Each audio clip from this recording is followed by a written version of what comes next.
Hi there, it's me again, your Lavanya. Today we are going to talk about the basics of Saiva Siddhantham. We have been hearing some holy text. We have been talking about Saiva Siddhantham, but let's look at a bird's eye view of what is Saiva Siddhantham all about, and then it will make more sense to go into the details of the text. Thanks for this feedback, because someone had given this in the feedback in the YouTube link, saying that directly you have started with the text, whereas we have no idea what Saiva Siddhantham is all about. Would you mind giving us a brief understanding of that? That is the reason we are coming up with this video.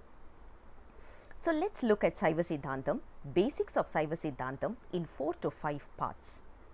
The first one, what is Saiva Siddhantham all about? In order to understand this, first we have to remember Saivam means the path which helps in worshipping Lord Shiva.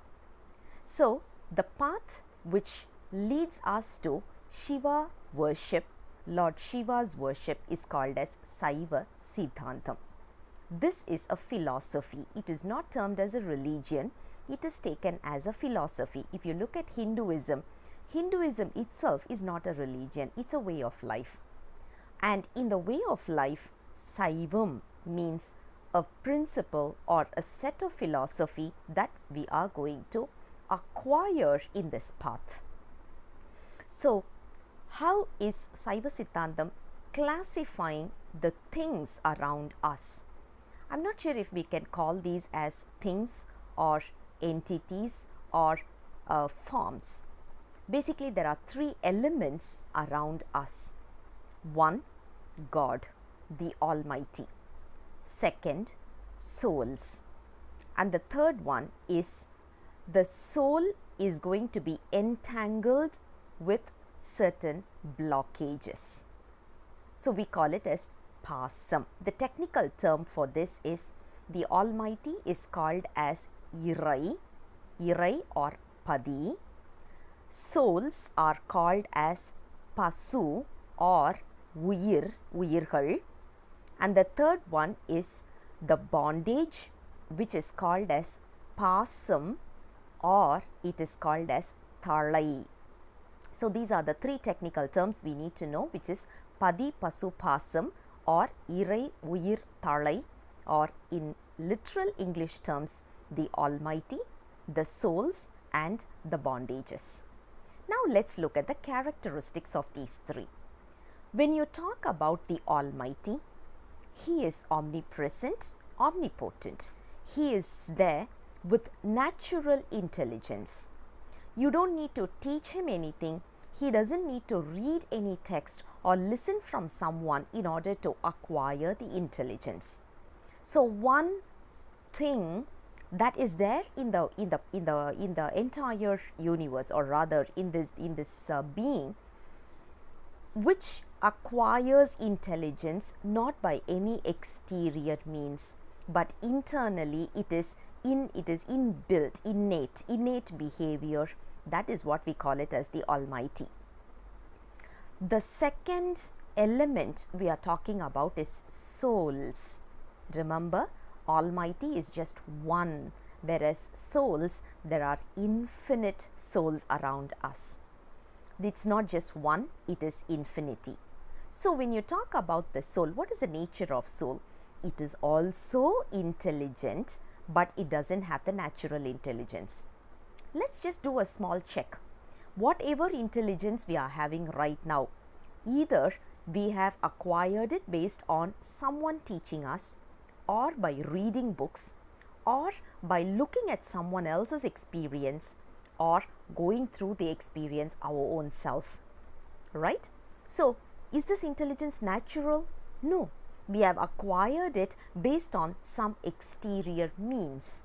So this is what we call it as the intelligence for the souls is not natural, but it is given. Whereas the primary difference between the Almighty and the soul, Almighty's intelligence is natural, soul's intelligence is not natural, it is going to be taught or acquired.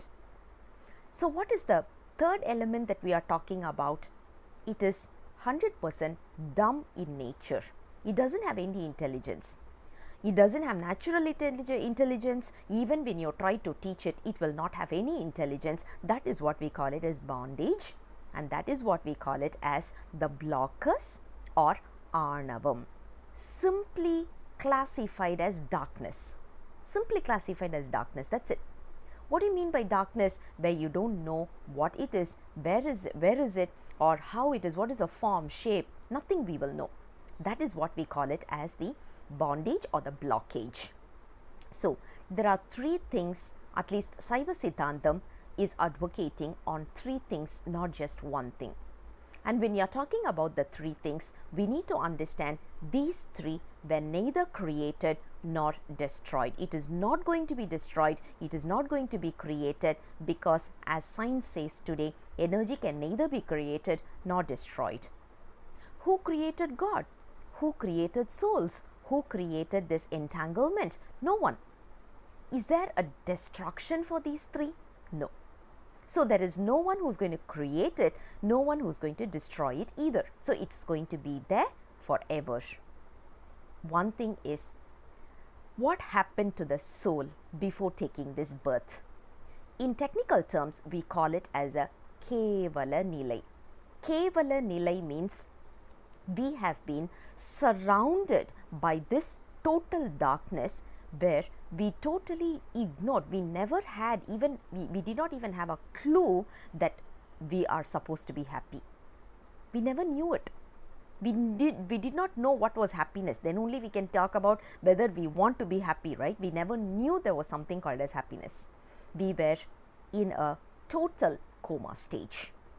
This is the first form, the first step of a soul is total darkness, because it was covered, 100% covered, 100% encapsulated by this concept called as Arnavam.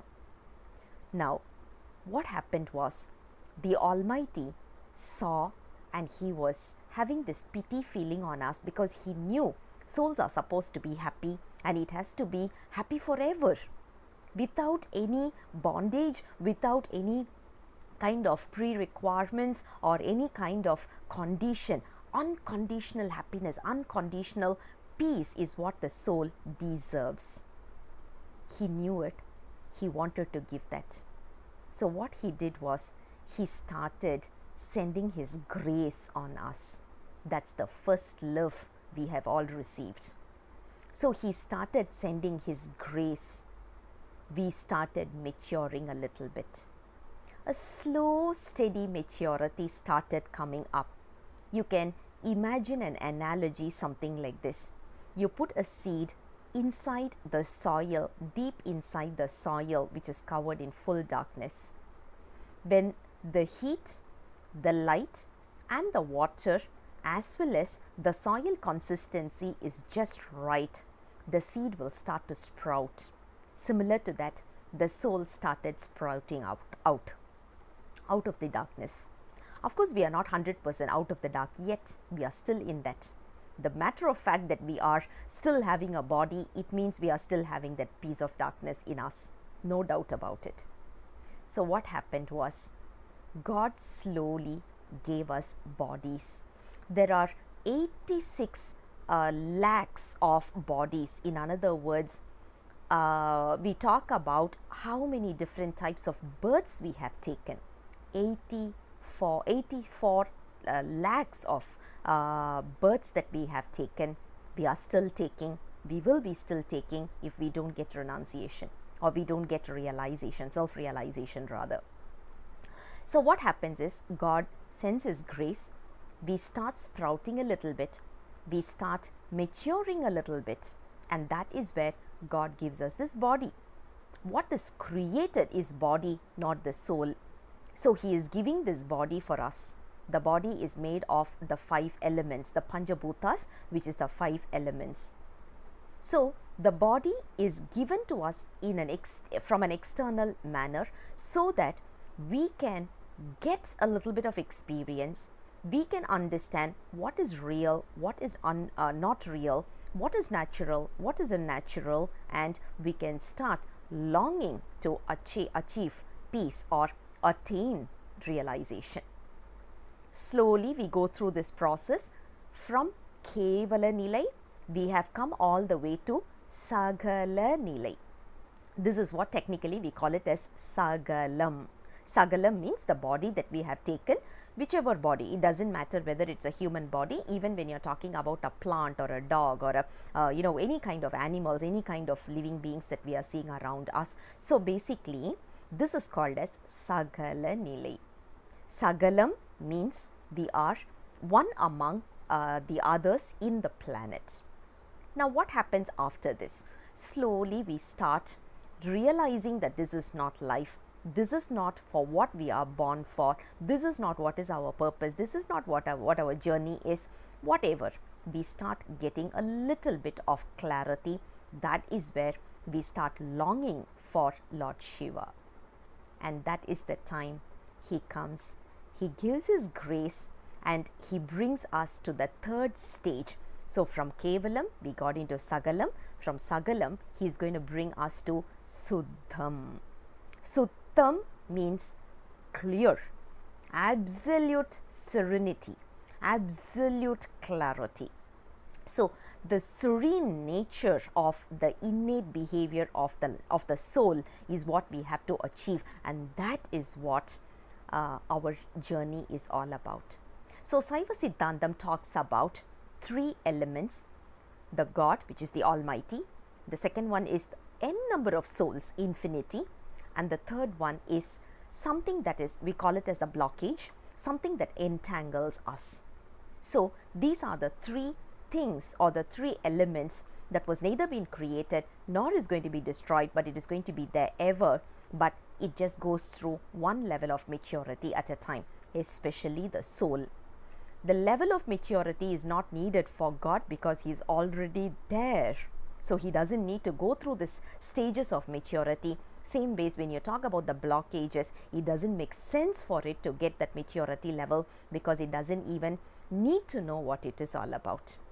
So that is an overview of what Saiva Siddhantham is all about.